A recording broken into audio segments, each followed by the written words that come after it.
K2. Klatrere kalder det vildt. Her tilgiver ikke fjeldet fejl, og her kan en eneste afgørelse koste dig livet. Historier som denne flytter på selve grænsen for, hvad et menneske kan tåle, og de viser, hvad ambitioner egentlig koster. K2 er den næsthøjeste toppen på kloden. Et fjeld, som rejser sig over Karakorum-sjætten. Ryten er brattere, vejret mere ustabilt, og dødsstatistikken mere nådeløs end på Mount Everest.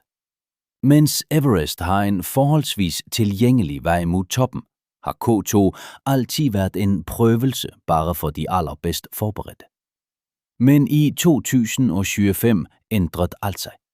Teknologiske fremskridt, nye kommunikationssystemer, bedre udstyr og strengere sikkerhedsregler begyndte langsomt at forandre selve kulturen rundt bestigningerne af K2. Fjeldet blev formelt mere tilgængelig, antallet vellykkede forsøg steg, og kommercielle ekspeditioner blev nu vanlige. Men K2 blev ikke trygt. Og netop denne misforståelsen førte til tragedier, som for altid ændrede måden, man nærmer sig fjeldet på. I 2025 gik myndighederne i Pakistan gennem hele systemet for klatretilladelser til K2 på nyt. Grunden var urovækkende, ruterne var overfyldte, antallet ulykker øgte, og de miljømæssige skaderne blev stadig tydeligere. I sæsonene før havde fjeldet sluttet at være en stille prøvelse for ensomme sjæler. Strømmen af klatrere vokste, og med den presset på ruterne, på lejrene og på de menneskene, som arbejdede i skytten af de store ekspeditioner.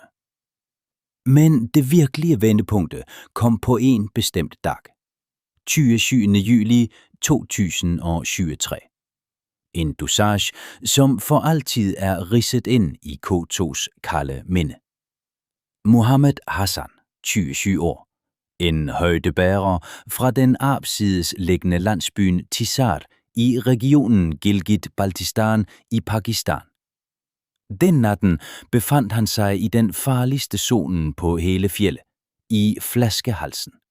Et trangt, brat parti, højere end næsten 8.000 meter, der en ustabil serak hænger over klatrerne, og der hvert skridt går på grænsen mellem liv og et fald ned i tomheden. Hassan var lejet ind for at hjælpe til med at fragte tag og udstyr op. Han fik en svært liten betaling og brugte det enkleste udstyr. Han var en af de mange navnløse arbejderne, hvis risiko sjælden kommer med i billedet, men som toppene bliver uopnåelige uden. I modsætning til de kommercielle klatrerne rundt sig, havde Hassan ikke moderne udstyr. Han havde ingen dyndress, ingen ekstra oxygen, ingen hjelm.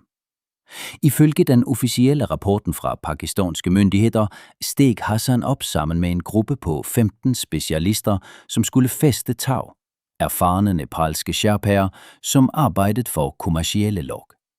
Men Hassan selv havde ingen erfaring fra mange høje bestigninger. Hans tidligere turer begrænsede sig til trekking i områdene Concordia og Spantik, langt enklere og langt tryggere terræn. Mellem lejr 2 og lejr 3 gik han i vanlig bukse og jakke. Da gruppen begyndte at klatre efter midnat, faldt temperaturen, vinden tiltog og himlen tættede sig med snø. Under traverseringen, en smal snøhylde med en hældning på rundt 70 grader, blev vejret bråt værre, og det brød ud fuld snøstorm. I en højde på næsten 8.000 meter på den mørke, isætte skråningen mistede Hassan balancen. Han faldt og blev hængende i tagene ved det åbne parti i ryten. Faldet var på mellem 5 og 7 meter. Alle så det. Rundt dem løsnede snøskred, vinden blev stærkere, og hvert sekund afgjorde alt.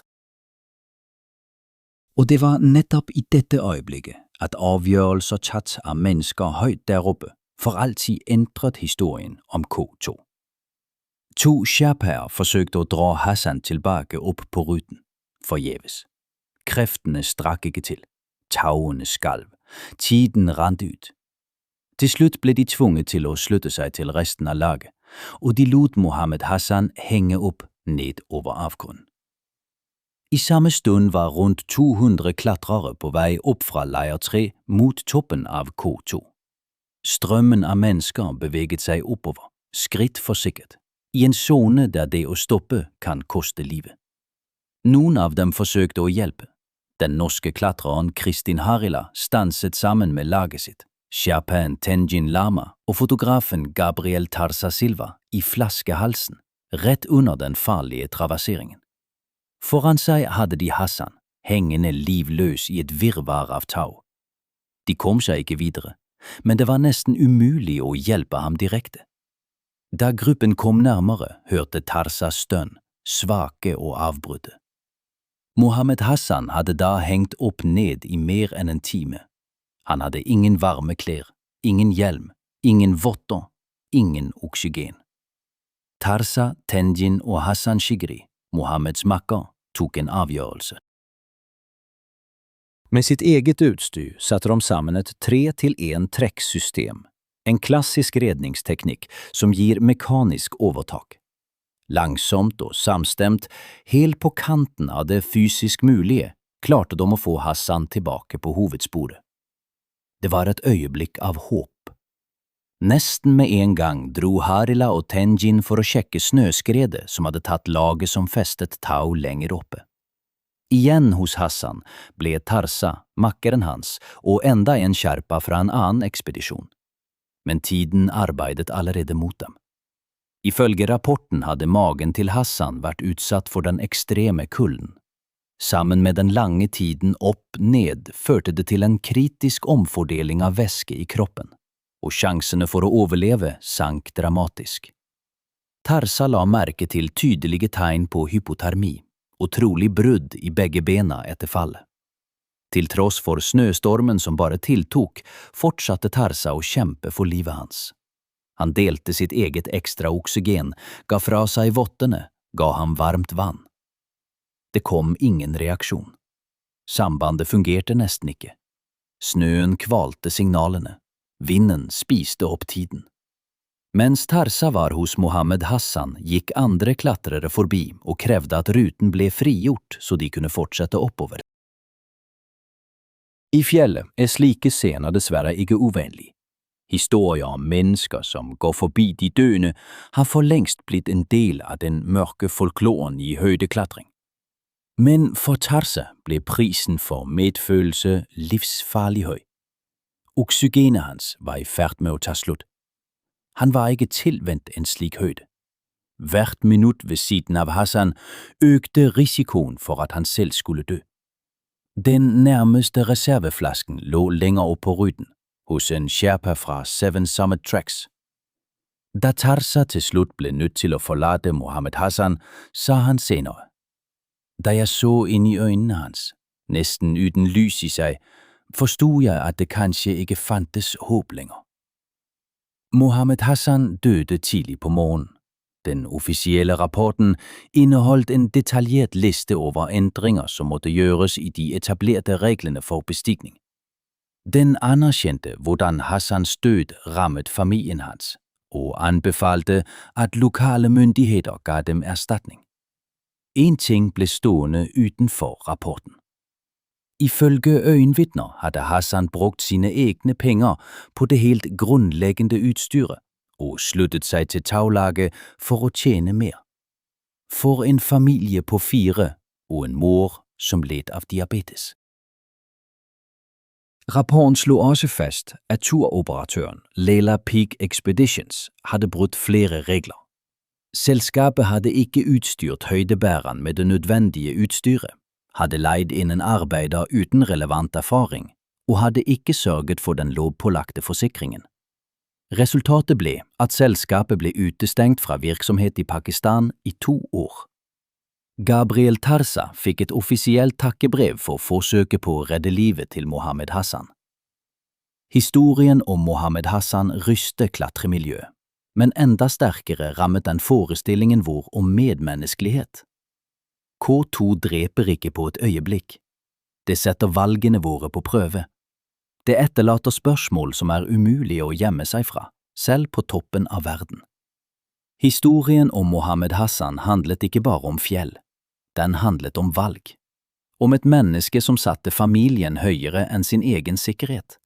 Om en kamerat som stoppet da han kunne ha gått videre. Og om et system som alt for lenge hadde oversett hva et menneskeliv koster. Hassans død var ikke et unntak, men et symptom. En av grunnene til at reglene på K2 ikke lenger kunne forbli som før. I motsetning til Everest, der det finnes en klart innarbeidet og strengt regulert rute, har K2 alltid vært selve symbolet på det ytterste. Uforutsigbart vær, brå temperatursvingninger, teknisk krevende terreng som ikke tilgir feil. Og likevel, på tross av alt dette, fortsatte interessen for å bestige et av verdens farligste fjell å vokse. For hver sesong flere klatrere, flere ekspedisjoner, mer press på ruten. Denne veksten førte til et kritisk problem. Overbefolkning. Spesielt farlig ble det i nøkkelpunktene på ruten, som flaskehalsen og den bratte ryggen. Trange passasjer, tekniske partier, kø i en høyde der det å stoppe er dødelig farlig. Klatrerne ble tvunget til å vente i timevis på tur, i iskald vind, under trusselen fra snøskred og steinras. Hver forsinkelse økte faren for utmattelse, hypotermi og høydesyke. I enkelte tilfeller satt folk fast i disse sonene lenge, uten mulighet til hverken å komme seg videre eller trekke seg trygt tilbake. De overbelastede rutene skapte ikke bare en fysisk, men også en psykologisk felle. Klatrerne begynte å tvile. Rekker de toppen før været slår om? Har de nok oksygen? Har de krefter igjen til nedstigningen? Under slike forhold blir hver avgjørelse tyngre, hver feil mer fatal. Situasjonen ble forverret av tilstrømningen av uerfarne klatrere. K2s økende popularitet trakk til seg mennesker med svært ulik bakgrunn. Det førte til flere ulykker, flere skader og flere redningsaksjoner. Redningslagene og guidene ble overbelastet.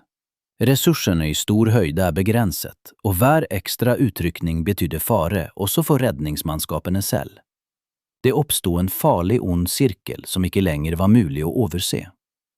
I 2025 innførte pakistanske myndigheter nye regler for tildeling av klatretillatelser til K2. Det ble et vendepunkt i forvaltningen av ekspedisjoner i Karakorum. Avgjørelsene ble tatt sammen med internasjonale klatreorganisasjoner og lokale aktører. Målet var klart: å redusere overbefolkningen, å øke sikkerheten og begrense de miljømessige skadene. Et av de viktigste grepene var en kraftig begrensning av antallet tillatelser. Myndighetene satte strenge grenser for hvor mange klatrere som fikk slippe til i sesongen 2025. De nøyaktige tallene ble ikke offentliggjort, men ifølge medier fikk omtrent 175 personer tillatelse.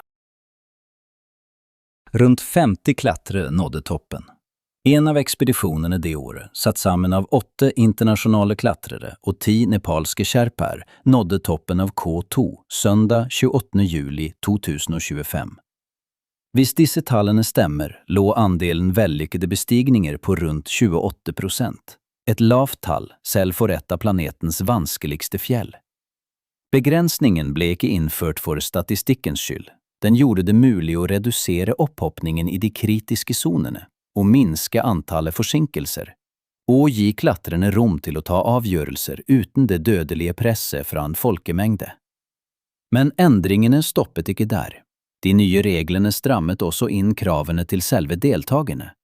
For å få tillatelse til å bestige K2 må klatrerne nå bevise reell erfaring fra arbeid i store høyder, dokumentere teknisk kompetanse og fysisk form. K2 tar ikke lenger imot drømmer uten ansvar. Historien om Mohammed Hassan minnet verden om noe. Fjellene endrer seg ikke. Det er menneskene og systemene som fører dem oppover, som må endre seg. Og noen ganger måles prisen for slike endringer i menneskeliv. Alle disse endringene hadde ett mål: å slippe bare dem som virkelig var klare opp på K2. De erfarne, de forberedte, de som forstod risikoen. Ved å begrense tilgangen regnede myndighetene med å få ned antallet ulykker og redusere behovet for redningsaksjoner. Netop de aktionerne, som i store højder næsten altid bliver et spil med døden. De nye reglene gjorde det obligatorisk og har certificerede guider og professionelle støttelag med på alle ekspeditioner. Tanken var enkel. Ingen bestigning uden kvalificeret tilsyn, ingen afgørelse uden erfaring i ryggen. Parallelt blev det indført strenge miljøregler. K2 skulle ikke længere forblive til en søppeplads i 8.000 meters højde. Nu gælder princippet om ikke at efterlade spor. Absolut. Hver klatrer er pligtig til at bære alt affald ned fra fjeldet, også menneskelige ekskrementer. Brud straffes med store bøder, og depositumet betales bare tilbage, efter at det er bekræftet, at alt er fragtet ned igen. I tillæg kræver reglene hjemlige oprydningstogt på rutene på K2, med lokale og internationale frivillige, som har som opgave at genoprette det skøre økosystemet på fjellet. Men denne medaljen har en bakside. Tenk deg det. I en høyde der 5 skritt føles som 500, der hvert åndedrag krever en anstrengelse, må du ikke bare stige opp og ned, men også bære ekstra vekt, utstyr, søppel, avfall. Den belastningen gjør en allerede ekstrem bestigning enda tyngre. Vi tenker ofte ikke over hvor mye små ting veier. Selv klær kan veie hundrevis av gram, og i høyden kjennes det som en stein. Systemet med depositum og bøter skapte strid i klatremiljøet. Mange spurte seg hvor realistisk det egentlig er å kontrollere at slike regler blir fulgt på et av de mest avsidesliggende og fiendtlige stedene på kloden. I store høyder finnes det nesten ikke noe fast tilsyn. Ressursene er begrenset, og historier om ulovlige ekspedisjoner er ikke uvanlige. Ja, bøtene virker på papiret, men i virkeligheten bøyer fjellene seg sjelden for byråkrati. Til tross for de gode intensjonene hadde de nye reglene også uventede virkninger. For det første falt antallet tillatelser kraftig. For det andre vokste konkurransen om dem, og med den prisen for å klatre. I 2025 nådde prisen for å delta på en K2-ekspedisjon hos enkelte byråer helt opp mot $70,000.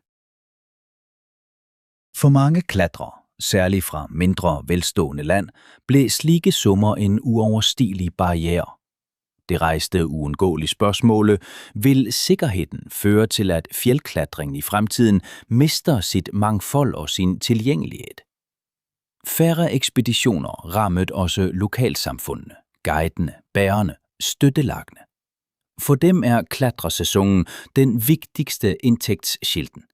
Færre tilladelser betyder mindre arbejde, mindre stabilitet og mere uro for fremtiden. I forsøget på at værne fjelle kom systemet ufrivilligt til at lægge pres på de menneskene, som i 10 år har haft livene sine knyttet til det. Et andet problem blev det voksende byråkrati. Det blev vanskeligere og mere tidkrævende at skaffe sig tilladelse. Klatrerne må levere omfattende dokumentation og bekræfte både medicinsk skikkethed og teknisk kompetence. Behandlingstidene øgte, og misnøjen vokste, både blandt klatrere og blandt arrangører. En ekstra byrde faldt også på myndighederne, som trængte nye ressourcer og nyt personel for at kontrollere og håndhæve reglerne. Og likevel, mens nogle regler gjorde livet vanskeligere på ruten, åbnet andre vejen fremover. Det var nettopp i 2025 at disse endringene begynte å sette fart på utviklingen av ny teknologi, skapt med et formål, å redusere risikoen og forandre selve opplevelsen av å bestige K2. Men det er et nytt kapittel i historien. Et av de viktigste teknologiske gjennombruddene de siste årene har vært systemer for værvarsling i sanntid.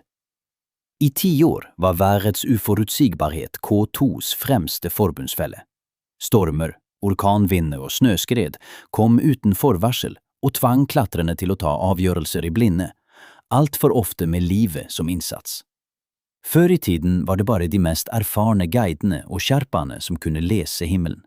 Fargen på skyene, vindretningen, lufttrykket. Men selv det var ikke nok. Innen 2025 hadde dette endret seg. Meteorologiske institutter og teknologiselskaper utviklet spesialiserte varslingssystemer for ekstreme høyder, deriblant K2. Nå får klatrerne detaljerte varsler som med høy nøyaktighet kan forutsi brå værendringer.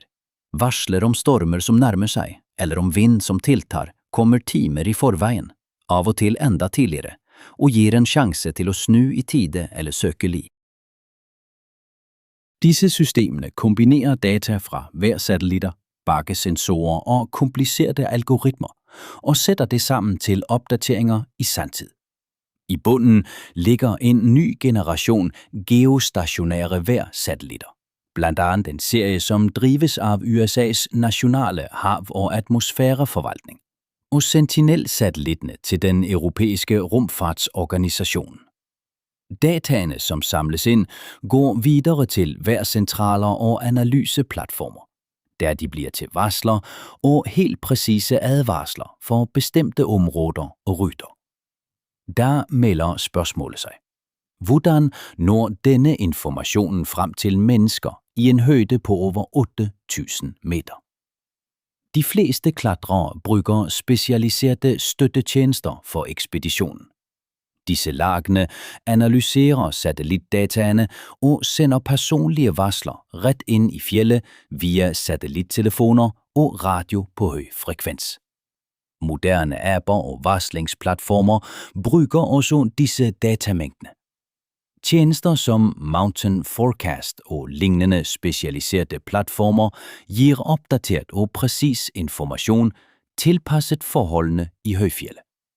Værvarslet er ikke lenger en gjetning. Det har blitt et redskap for å overleve. Tillatelsen er på plass, reglene er studert, varslet er i hånden. Der kommer øyeblikket, da det ikke er strategien, men utstyret som avgjør. Og her ble 2025 et vendepunkt. Moderne oksygensystemer fikk digital overvåkning i sanntid. Klatrerne kan nå følge med på oksygennivået, forbruket og restmængden og undgå fatale svikt i de mest kritiske øjeblikkene. Systemene har også blitt lettere og mer effektive, noe som reduserer den samlede vekten av utstyret og øker utholdenheten i høyden. Når hvert kilo tæller, er slike ændringer ikke luksus, men en nødvendighet.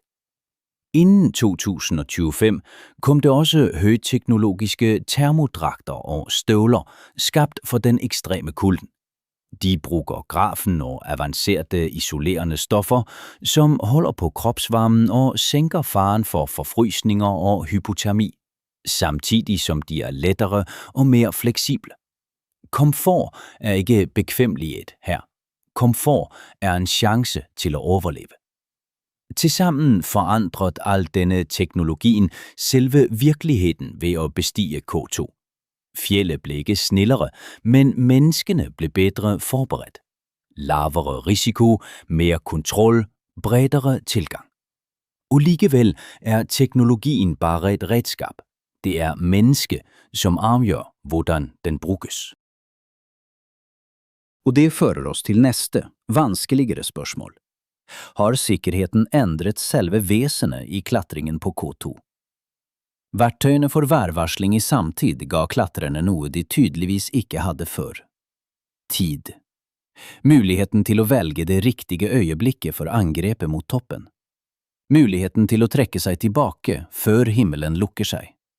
Muligheten til å unngå fellene K2 hadde stilt opp i 10 år. Disse systemene har allerede bidratt til å forhindre ulykker forårsaket av plutselige stormer og snøskred, og de har spilt en rolle i å få ned antallet dødsfall og alvorlige skader. Sammenlignet med tidligere år har det blitt forholdsvis tryggere å bestige K2, og det har i sin tur trukket til seg enda flere som vil prøve seg selv. Moderne utstyr har forsterket denne virkningen. Lettere oksygensystemer og høyteknologiske klær har redusert den fysiske belastningen på klatrerne og gitt bedre vern mot den ekstreme kulden. Lettere oksygenflasker betyr mer energi til de farligste partiene på ruten. Den digitale overvåkningen hjelper til med å styre oksygenforbruket og unngå at det tar slutt der lufta allerede er på eksistensens grense. Klærne holder på varmen ved ekstremt lave temperaturer og sænker faren for forfrysninger og kuldeskader, en af høydens mest lumske fiender. Men på trods af alt dette ophæver ikke teknologien det vigtigste, ansvaret. Regler, forskrifter og tekniske løsninger er ikke en hindring. De findes for at berge liv. Hadde jeg selv planlagt en slik ekspedition med Aljanowet, ville jeg forberedt mig som til de olympiske leker, og jeg ville dratt først, når jeg var næsten 100% sikker. Afhængigheden af teknologi har også bragt med sig nye farer. Varslene er blitt mere præcise, men de er ikke ufejlbarlige. Vejret i fjellet kan fortsat sny på et øjeblik. Det er en fare for at klatrerne begynner at stole for mye på skærmer og signaler og glemmer færdighedene, intuitionen og erfaring. Netop de tingene, som mere end en gang har reddet liv. I fjellet har det altid været en sherpa som advarte, en klatrer som ikke hørte etter, og en som ikke længere fik chancen til at angre. Selv det mest moderne udstyre kan svigte. En læk. En lækage i en oxygenslange, en rift i et tekstil, en fejl i elektronikken. I 8000 meters højde er prisen for en slik fejl en katastrofe. Derfor planlegges ekspedisjoner på K2 i dag med nesten manisk nøyaktighet. Hvert element kontrolleres, hver risiko regnes ut, og adgang gis bare til dem som virkelig er klare, fysisk, teknisk og psykisk. De pakistanske myndighetene gikk grundig gjennom alle sider ved ekspedisjonene i Karakorum, men i klatremiljø er det ingen enighet. En del klatrere mener at en overdreven bruk av teknologi ødelegger selve ånden i eventyret og det å klare seg selv, kjernen i høydeklatring. Slik de ser det, bør K2 forbli en prøve av mennesket mot naturen, og ikke en konkurranse mellom dingser og algoritmer. Andre ser derimot på teknologien som en utvikling, en sjanse til å berge liv uten å forringe selve utfordringen. Denne striden har delt fjellenes verden, og likevel virker den neste forandringen nesten som en tilbakevending til fortiden. Husk de tidene da turene gikk langs urørte stier, og kvelden ble avsluttet med en kopp te hjemme hos folk på stedet. Moderne fjellklatring beveger seg gradvis bort fra tanken om individuell erobring og mot en mer sosialt og økologisk bevisst holdning. Allerede før de strenge statlige reglene vokste forståelsen for verdien av etisk fjellklatring. Grunnlaget er å gjøre minst mulig skade på miljøet og rydde forurensede områder, og følge prinsippet om ikke å etterlate spor, og fjerne ethvert tegn på menneskelig nærvær. Klatrere oppfordres stadig oftere til å ta med seg alt, fra emballasje til menneskelig avfall, og til ikke å forstyrre de skjøre økosystemene. Når så du sist plastflasker eller poser langs en sti? Forargelsen melder seg straks, men enda oftere finnes det en motsetning mellom det vi fordømmer og måten vi selv handler på. Bevisstheten om hvordan klimaendringene rammer fjellregionene vokser også, og det driver fram et ønske om å kutte karbonavtrykket og finne mer bærekraftige former for fjellklatring. Like viktig er en annen side, respekten for de lokale kulturene. Lenge ble fjellklatring oppfattet som en vestlig aktivitet som overså den åndelige betydningen fjellene har for urbefolkningen. I dag anerkjennes det stadig oftere at fjellene for mange samfunn er hellige, og at deres tradisjoner, tro og levemåte fortjener respekt. K2 endrer speder. Menneskene endrer seg, og med det endres selve forståelsen av hva det vil si å nå en topp. Men hovedspørsmålet står fortsatt åpent. Har fjellet blitt tryggere, eller har vi bare lært oss å skjule risikoen bedre? For mange av dem som bor der er K2 ikke bare et fjell. Det är en gudom. Man ber till det. Man hänvänder sig till det med ärefrykt. Tänk dig att du ber, läser en helig text eller är i ett dypt åndelig öjeblick och att någon plötsligt tränger sig på, håner dig eller visar forakt. Det ville vært fullständigt uacceptabelt, ikke sant? Nettopp derfor har overgangen til etisk fjellklatring endret selve vesenet i bestigningene. For noen ble disse nye normene en naturlig forlengelse av verdiene deres. Omsorg for naturen, respekt for kulturen og ansvar for egne handlinger. For andre virker det økte fokuset på økologi og kulturell finfølelse som en innskrenking av friheten. Et forsøk på å temme den ånden av risiko og eventyr som alltid har vært hjertet i høydeklatring. Noen hevder at dette strider mot selve naturen i fjellklatringen. For fjellene har alltid vært et område for risiko, ensomhet og personlig utfordring. Men enten man er enig i det eller ikke, så blir faktum stående. Etisk fjellklatring blir en stadig viktigere del av den moderne fjellverdenen. Når tallet på dem, som vil op, vokser, slutter ansvaret at være et valg. Det bliver en nødvendighed. Vi forstår det alle sammen. Naturen er vild, majestætisk og samtidig skør, og som oftest er det netop mennesket, som bryder denne balancen. Naturen svarer bare på det, vi gør. Derfor søger mange klatrere i dag at vise taknemmelighed og sætte sig ind i lokale traditioner, og skaffe sig de officielle tilladelser og støtte regionernes økonomi gennem ansvarlig turisme og bevare fjellenes skønhed for kommende generationer. Men selv med alle disse reglerne, al denne teknologien og al denne bevidstheden, fjelle tilgiver ikke fejl. Vil du tro mig, om jeg siger, at K2 også i 2022 igen kræfte menneskeliv? De japanske klatrerne Kazuya Hiraide, 45 år, og Kenro Nakajima, 13 år, omkom, da de faldt fra vestvæggen på K2 i en højde på rundt 7.500 meter.